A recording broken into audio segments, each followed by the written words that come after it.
when you first performed live, how describe the sort of feelings leading up to that, like leading up to going out on stage.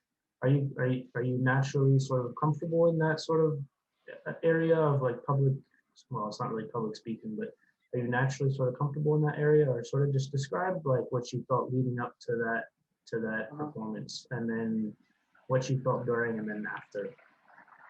I definitely am super comfortable with it. Like, so it was easy, but it was weird because my first performance wasn't like as like official as you would think it is. So like it was a party, but it was like a big party and it was like outside and they had a garage and the garage had like a bunch of speakers in it. So I was performing out of somebody's garage at a party and like leading up to it, I was just excited because like I had never done it before and I knew it was going to be a lot of fun. I was going to have friends around me, people that were going to make it exciting. And when I did it, it was almost effortless because when coming into this type of industry, it's more than just perfecting like the sound of the music. You have to study. You really need to study different things like how to give an interview or how to properly conduct yourself on social media or when you're in public or like I've watched people perform hundreds of times. Like I've watched hour-long videos of people's full concerts, just watching like, okay, what type of cadence? How do they interact with the crowd? Like, are they on this side of the stage, that side of the stage? Like, what do they do? Like, how do they use their voice? Do they rap every word or do they give it breaks? You know what I'm saying? Like, I literally studied. So when it was time for me to go, like it was like studying for a test and studying soup as the best you could ever study with flashcards and everything. Like Mm-hmm. I was just super prepared for it. And like I don't really get nervous. I don't know. I've never been the type of person to get nervous for things. Like even when I did the national in Richmond in front of like thousands of people, I wasn't even slightly nervous. Like it was just like, okay, this is work. Like it all just feels like this is a part of the plan. So there's nothing to be nervous about. That's a gift, to not be nervous before going on stage like that. Tons of Yeah, it is. people, there's tons of people that, myself included, like it's a learned, I'm not the most comfortable doing it. It's a learned skill for me. Um, I'm more comfortable now, but especially to be able to go on like in front of like at the national in Richmond, it's like, so when you get on stage, is it, do you have a set already lined up, and then like you kind of know what you're gonna, like what songs you're gonna do, or does Yeah. it depend on the crowd, or like So time, or you what? plan. You plan like so like typically it depends on the type of event or like the venue, but if you have like a longer time slot, then you'll plan out how um how the songs are gonna flow and like what type of mood you want to set. But then you think about like the venue and who you're performing for because you want to be able to entertain your crowd. That's the whole goal. So like if let's say like I'm in a club, of course I'm gonna do a bunch of songs that are like hitting like for the radio.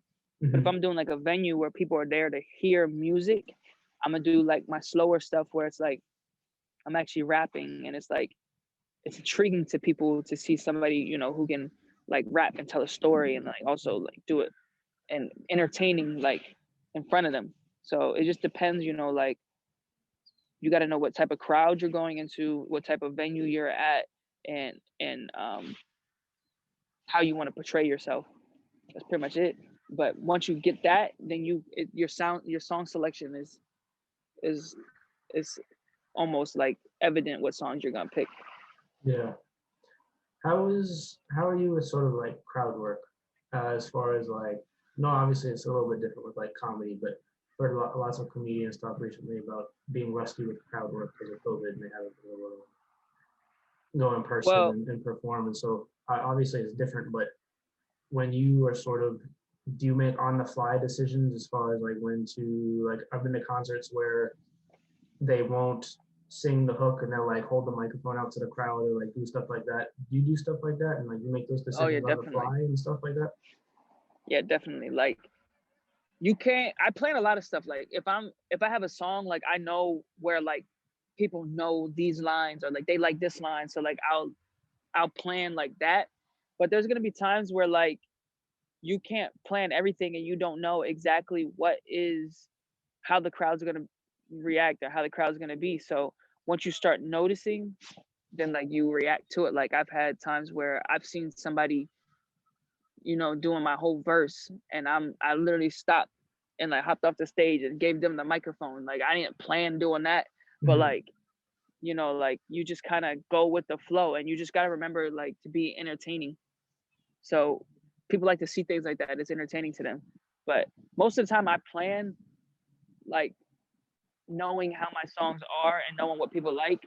But because it's good to have a structure of things to know like have like a basis to where you can go off of, but it's also good to be able to improvise and be able to read the room when you're actually doing it, because you can plan as much as you want for how the room is going to react.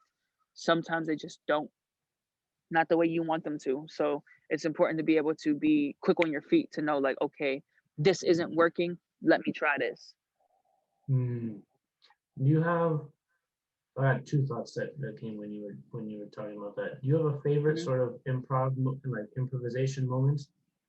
And Like the other question would be how have you had times when the crowd has not reacted that you like how you would have liked them to? And then what sort of process do you go through mentally? Obviously, it's super quick. You got to make quick decisions, but what sort of process do mhm. you go through to sort of let me try this other thing?